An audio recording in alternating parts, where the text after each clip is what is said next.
Super Bowl prediction here.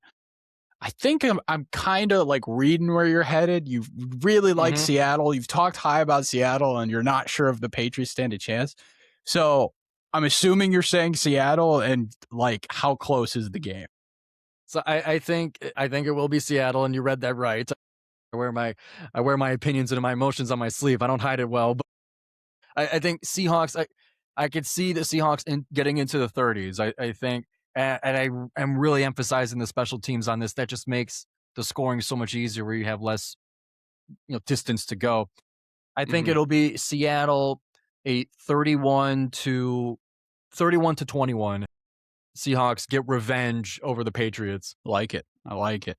So for me, I've been back and forth. Okay. I really like don't know because when we're talking about coaches and we're talking about how much we like Mike McDonald and we like Mike Vrabel, um, like these guys are known for, okay, you're down to down football. You're always converting third downs. You're making the plays. They're disciplined teams. They're always in the right spots. And when I look at Mike Vrabel, I literally see Bill Belichick. He's had these teams. He's had close opportunities. With Tennessee, he just never really had the talent. With New England, I think he went there and was like, hey, we're spending this amount of money because we want to build a team that wins right now. Right. And yes, this is like completely, I don't think they expected to be here year one. Right.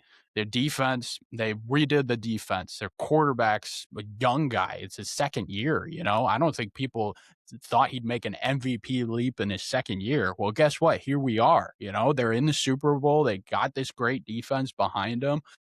I'm going to go New England. And I don't know why, but I think Drake May is just going to have the game of his life here. Seattle's got such a great defense. On paper, everything says, oh, you got to pick Seattle in this game. But I'm telling you, the quarterback has always been the X factor when you're looking at these games. Patrick Mahomes was the X factor, right?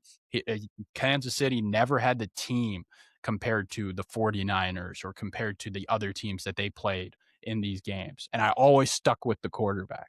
And I'm going to stay consistent. I'm sticking with Drake May. I love this guy. I think he can create plays when they're not there.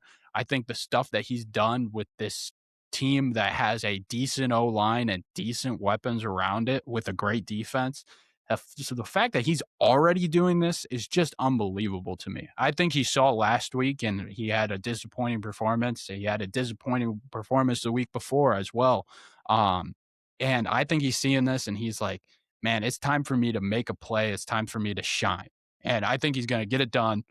Over 100 yards rushing, over 300 yards passing. I think New England squeak out on a game-winning field goal. Yeah, I think he's going to need that 100 yards rushing.